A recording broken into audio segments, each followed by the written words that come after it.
ابتدا ہے رب ذوالجلال کے بابرکت نام سے جو دلوں کے بید خوب جانتا ہے، دیکھتی آنکھوں سنتے کانوں بندہ ناچیز کا سلام پہنچے۔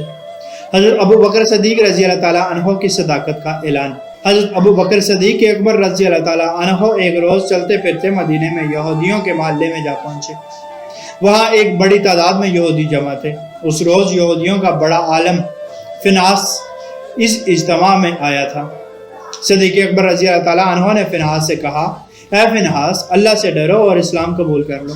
اللہ کی قسم، تم خوب جانتے ہو کہ محمد صلی اللہ علیہ وآلہ وسلم اللہ کے رسول ہیں، وہ اللہ کی طرف سے حق لے کر آئے ہیں، اور تم یہ بات اپنی توریت اور انجیل میں لکھی پاتے ہو۔ اس پر فنحاس کہنے لگا، وہ اللہ جو فقیر ہے، بندوں سے قرض مانگتا ہے، اور ہم تو غنی ہیں۔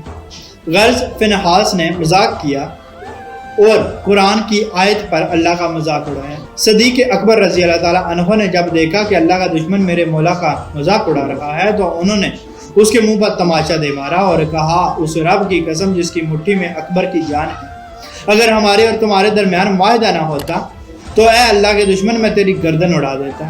فنحاس دربار رسالت صلی اللہ علیہ وآلہ وسلم میں آ گیا، اپنا کیس حکمران مدینہ صلی اللہ علیہ وآلہ وسلم کی خدمت میں لے آیا۔ کہنے لگا، اے محمد صلی اللہ علیہ وآلہ وسلم، دیکھیے آپ کے ساتھی نے میرے ساتھ اس طرح ظلم کیا ہے۔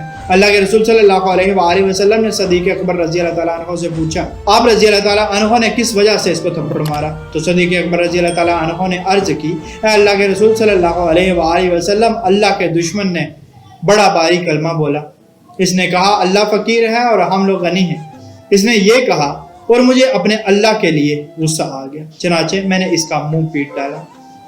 یہ سنتے ہی فنحاس نے انکار کر دیا اور کہا، میں نے ایسی کوئی بات نہیں کی۔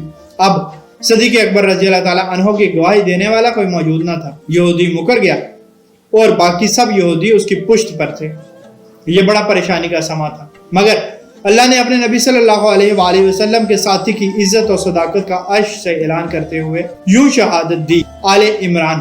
اللہ نے ان لوگوں کی بات سن لی جنہوں نے کہا کہ اللہ فقیر ہے اور ہم غنی ہیں۔ صدیق اکبر رضی اللہ تعالیٰ عنہ نے اپنے رب کی گستاخی پر رب کے دشمن کو تماچا مارا، اور جب صدیق اکبر رضی اللہ تعالیٰ عنہ کی صداقت پہ حرف آنے لگا تو رب تعالیٰ نے حضرت ابو بکر صدیق رضی اللہ تعالیٰ عنہ کی صداقت کا اعلان عرش سے کر دیا۔ اللہ پاک آسانیاں حاصل اور تقسیم کرنے کا شرف عطا فرمائے، آمین، جزاک اللہ۔